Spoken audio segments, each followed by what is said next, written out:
Hello, parents and guardians. Thank you so much for joining us today.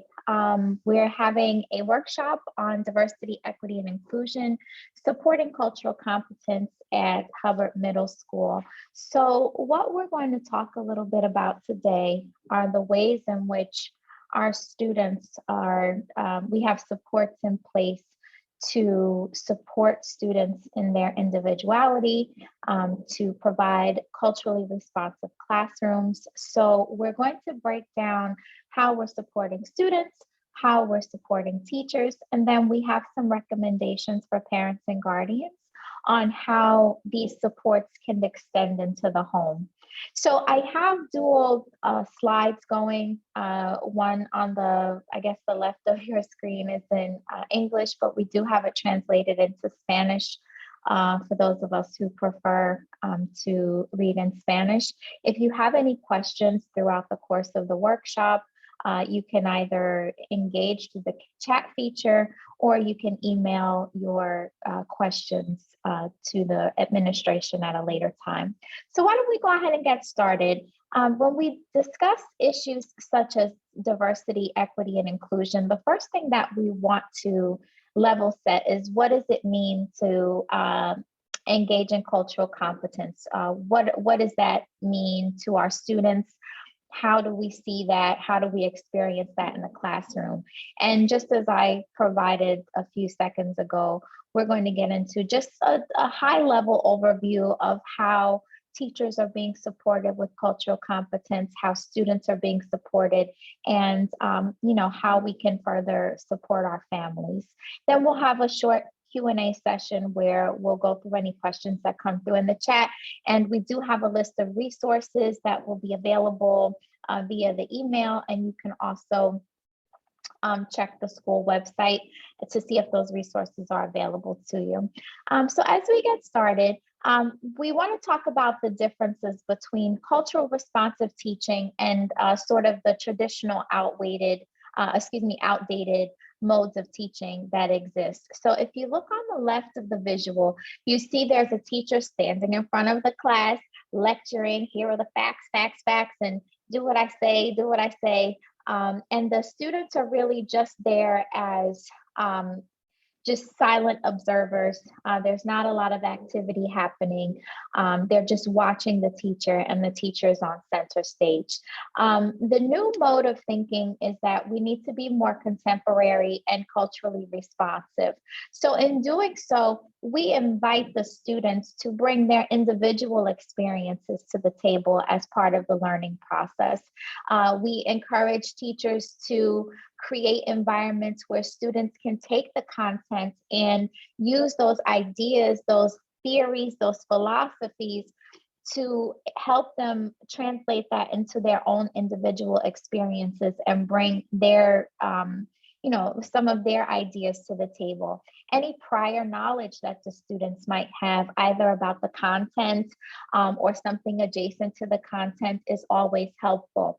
And providing social context, the way that this operates in, say, Hubbard Middle School may be very different from a school in another state, in another city. And quite frankly, it might be different than how it's implemented at another school right down the street.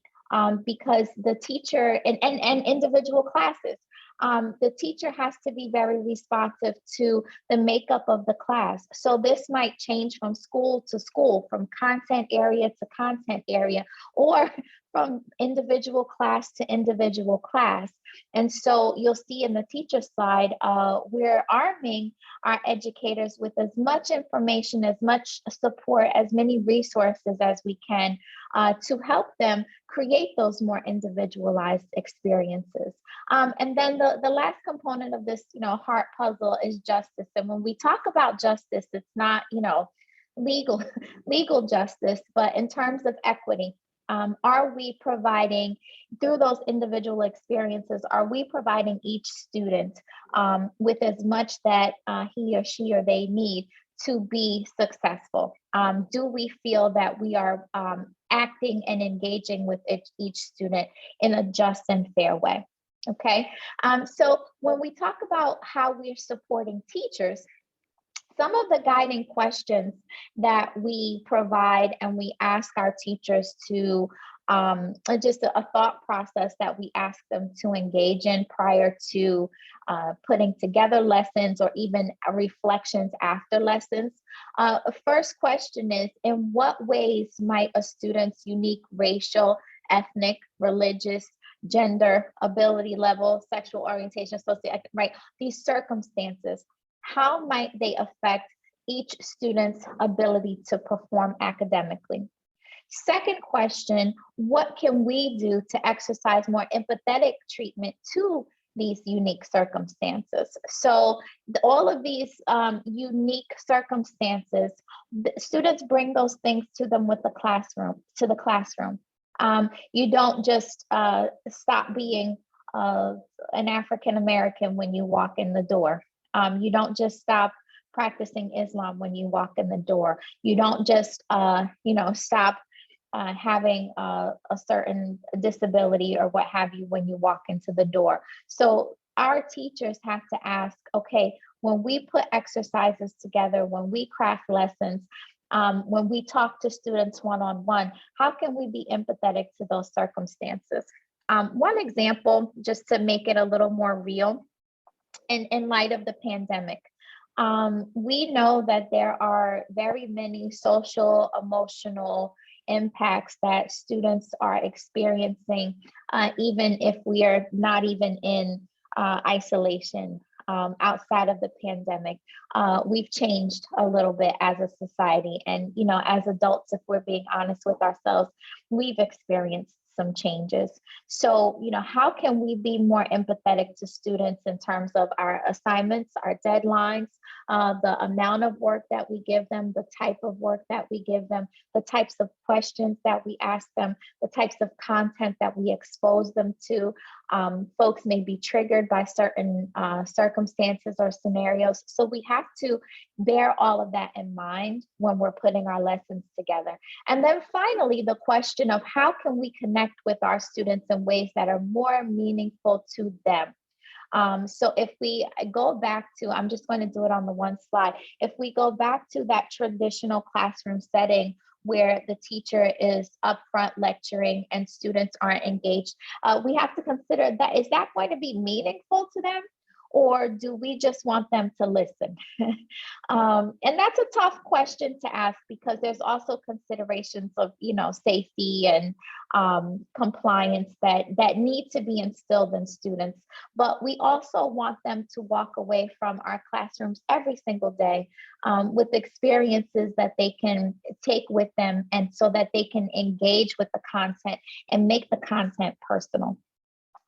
So those are the questions that we ask teachers to consider before planning anything.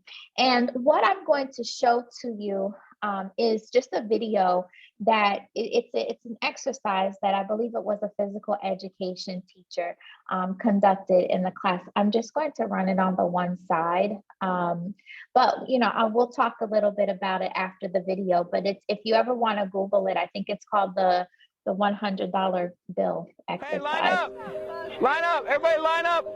We're about to race. Everybody line up. Shoulder to shoulder, take off your backpacks. Basketball, line up, we're about to race.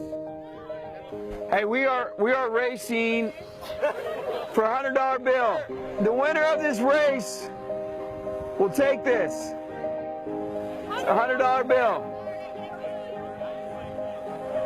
Before I say go, I'm going to make a couple statements. If those statements apply to you, I want you to take 2 steps forward.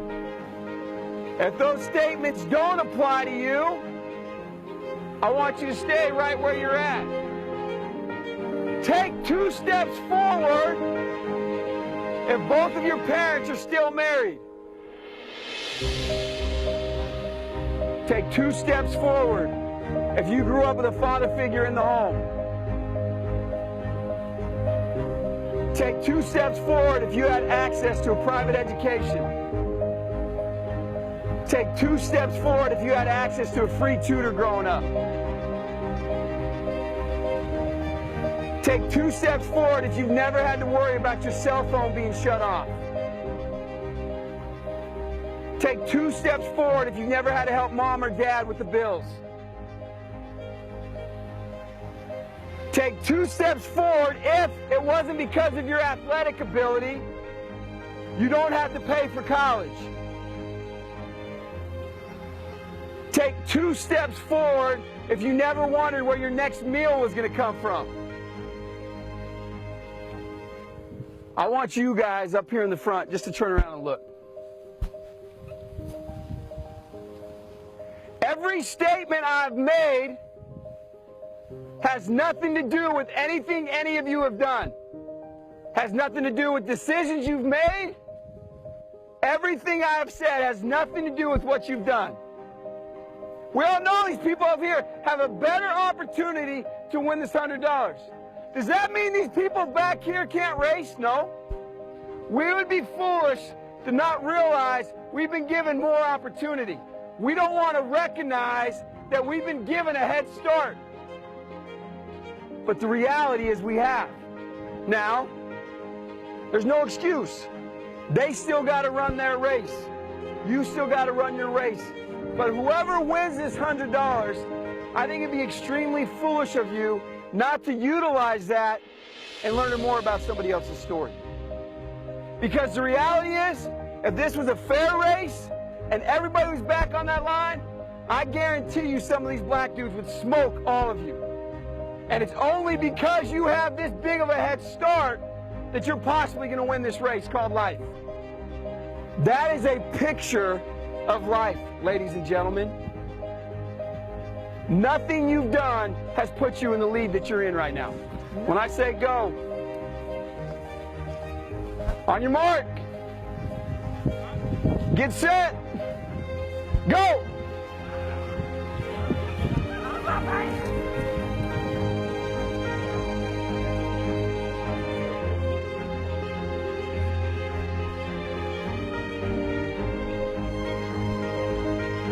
If you didn't learn anything from this activity, you're a fool.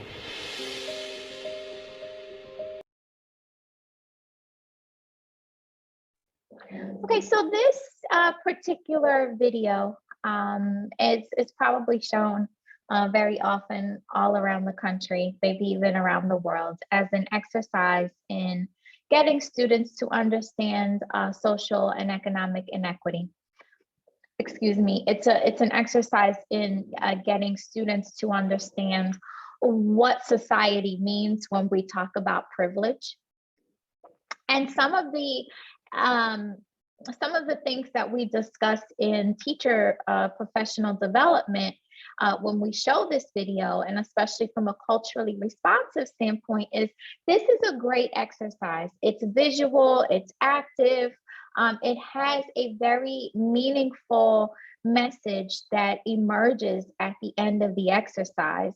And what we are asked to think about when we consider those previous questions in terms of ability level, in terms of meaningful to students, we understand that the message was there. But then if you look at the third bullet down, how might some of the students have felt alienated by this exercise, and in what ways might this exercise have been improved? Teachers are people. We make mistakes. There's always an opportunity to go back and course correct. When this teacher did this exercise, perhaps he didn't think about the ways in which students might have been alienated. This video can guide an entire 20-minute discussion. I'm just giving an example of how we are working with teachers to develop and improve cultural competence. Perhaps he could have conducted this exercise in a different way that didn't create an us and a them. Many times throughout the exercise, he talked about we, as if, he had already aligned himself with the students who were at the beginning of the line. And then, the reference to, oh, the Black dudes would smoke you. Again, message is great. Method might require just a little bit of adjustment. And we're not saying to this teacher, don't do this exercise, because it's important work.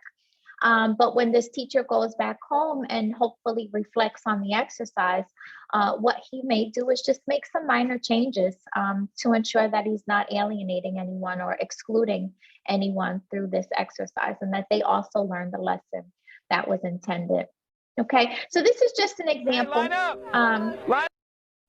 So one of the strategies that we Hey, can line use up. to foster inclusion in the classroom, oh, this one is it's a mix of Spanish and English. I apologize for that. But some of the strategies that we can use to foster inclusion in the classrooms, first and foremost, we encourage teachers to build relationships.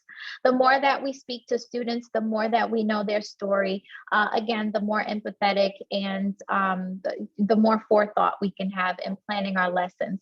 But do all that you can, or we do all that we can to ensure that our teachers are activating students' prior knowledge. We're encouraging them to bring all of their cultural experiences, all of their ideas and insights to the classroom and to leverage them. We're going to do as much as we can to make the learning contextual. If we're learning, if there's a lesson where we're trying to measure or figure distance, right? Instead of creating obscure circumstances, perhaps we make them real, and we talk about the streets and the homes and the businesses and things that are right here in the community and in the neighborhood that students can relate to. And also we ask the teachers to reconsider the classroom setup. And this has more to do with, students who may have challenges with focusing, or who might be vision or hearing impaired, or, students who have tenuous relationships with other students, but just to be mindful of the folks that we're sitting in close proximity to one another and where they're sitting in the classroom as part of our planning process. And so then let's talk a little bit about how we're supporting students. It's very important. So all of these things that we're putting into place, all of these strategies are very important to inclusion. And the reason why inclusion matters, there was a study that was conducted, a psychological study that revealed that academic outcomes, not just, do people like me and do I have friends? There are other implications, or does my teacher like me, right? There are other implications to feeling included in an environment. And the research shows that motivation, GPA, better social emotional functioning were all correlated to feelings of belonging. So if students don't feel that they belong, they're less motivated to do well in school. Their GPAs tend to be lower on average than students who do express a high level of a high feeling of belonging. And social emotional functioning, the ways that they interact, the way that they're able to regulate their feelings, express themselves, communicate, are all triggered and correlated to that feeling of belonging. There was also a study, I know we have a way to go, but there was also a study that demonstrated that when students get to college, their reports of their academic achievement in college are correlated to whether they felt that they belonged in high school. So what this study shows us is that it's not just in the moment impact. Inclusion can matter if you figure these students are in college now, and their college results, their academics in college are being impacted by how they felt in high school. This is a years-long span. So this is why it's very important that we pay attention and do all that we can to help students feel a sense of belonging. There was the same study, and I love this quote, but it says, when students feel as if they don't belong in a school setting, the cognitive energy that they should be using on social engagement and learning is being used to scan for group barriers, discrimination, and stereotypes. So instead of their being able to focus on building relationships with their peers, building relationships with their teachers, learning and engaging with the material, they're looking for threats. Their body is saying, okay, is this person, coming for me? Is this person, trying to bully me? Is this person trying to keep me out of the social group? And then their ability to focus on the things that are supposed to matter most in an academic environment, all of those things fall to the wayside. So this is very important to our students. And so for our families, what we think the best thing to do is to immerse your child, immerse your student in communities and opportunities that embrace and celebrate differences. Maybe you don't have an opportunity at all times to engage in community events where everyone's out together. Maybe you don't have an opportunity because of, work or other obligations to expose your student to these types of experiences. And what I would say, a nice way to balance that is to, there's all sorts of online resources, all different ways that you can collaborate with teachers, with the school, with other parents. Perhaps you can form parent groups where you're all working together. Maybe if I have to work this weekend and there's a community event, well, maybe, someone in my parent group can take the lead this week, and then I'll take the kids the following week. So we're really trying to foster this sense of community where we're all working together, right? There's the old adage that says it takes a village to raise a child. And we want to make sure that the school is being supportive of you, but that we also give you the resources to, figure out how you can collaborate with teachers and collaborate with other parents to create these more meaningful cultural experiences. So when you're thinking about in your home, right, what are some of the things that you can ask yourself, right? What biases might you have? And we all have them. There's no harm in having the biases. The harm is when you're not aware of them, when you're not self-reflective, when you're not always going back to figure out ways that you can course correct and just do better in the future. We've all had those moments where, we'll say, oh my gosh, I can't believe I thought that, or I can't believe I said that, or I can't believe I did that. And that's all part of being human. The point is, are we learning from it, right? But also thinking about your family structure and what makes you unique, thinking about your neighborhood and what makes your neighborhood unique. Are there are there opportunities for your student to view people who look like them, who have their own ideas, who share their value systems, right? They need to see them in positions of authority, because if representation matters, if they've never seen someone who looks like them or speaks like them or believes what they believe or acts the way they act, if they haven't seen those people doing great things, that's going to have an effect on what they think of themselves. So it's important for you to seek out opportunities. Many times there'll be folks in the community, if you're involved in any organizations, where you can ask them to interact with your students so that they can have that heightened sense of self. And then lastly, the media that you consume, and that's just, television, radio, social media. Are there enough diverse characters and storylines where, students get a broad range? And I know it's very difficult to monitor what's happening on social media as your students get older. Who knows what they're watching on YouTube and doing on those devices? And we're not saying to hover over them, but, every once in a while, it's a good idea to check in, see what types of content they're consuming, and not that no one's asking or trying to direct you on how to run your home, but maybe there's family time where you select other types of content that you all watch together and engage and discuss together.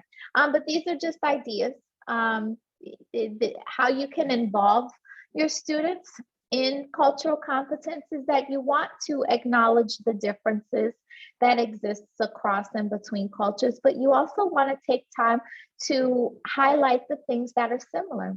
And when we really engage in conversation and, with the media consumption, you'll find that many times the things that we think are so unique to our culture, we'll find that there are some elements of your culture that spill over into other places. So there are the places where we are different, but there are also many places where we interconnect. And those are also important things to discuss. Asking open-ended questions of your students or your children at home.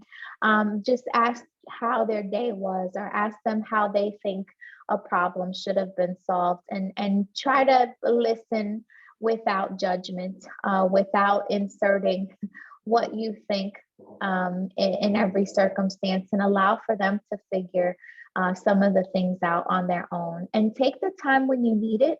If you need to step away, and if your life is so full of stress and anxiety, you may want to take a step back and take a breather, even if it's, hiding in the bathroom with the door locked for a few minutes. But take the time that you need, so that you can decompress and be the best version of yourself. And be a model. Let your kids see you speaking up when you see bias happen.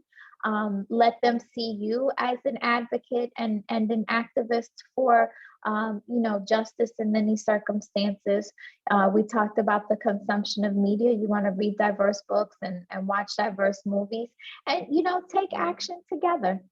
Maybe volunteering together is one of the best ways to form those bonds. There are dozens of nonprofit organizations in the community that you could partner with. They're always, especially when the weather gets nicer, there's always different events happening at the local food banks, at the the local community center. You have various cleanup activities that are happening around the community. So, and all of this is just to create that sense of belonging and ownership, that not just the kids, but we need that, to build community and to be more tolerant and respectful of others' viewpoints. The one thing that we do want to stress is, school is a place where everyone comes together and everyone's welcome. We try to create situations where students are able to speak their mind, and we are not necessarily asking students to adopt everyone's viewpoints. Your values don't have to be my values. Your viewpoints don't have to align with mine. But what we do encourage and what we do expect is that students will have a respect and a regard for other people's viewpoints. So just really quickly before we close out, I'll tell you about a teachable moment that I had some time ago. I have an 11-year-old and a 7-year-old. The 7-year-old believes in leprechauns. And the 7-year-old was very jazzed up about St. Patrick's Day. And they had built leprechaun tracks in class. And it was just a huge deal. So St. Patrick's Day comes and it was a big deal going to school. Oh, I wonder if the leprechaun's going to come, all these things. I go pick my kids up in aftercare, and the 7-year-old looks deflated, as if it was the worst day ever. And when I inquired about what happened, the problem was that the 11-year-old had sort of diminished the 7-year-old's belief in leprechauns and told the 7-year-old that leprechauns are not real. 7-year-old asks me, Mom, are leprechauns real? And this goes back to asking open-ended questions. And I had to take a pause.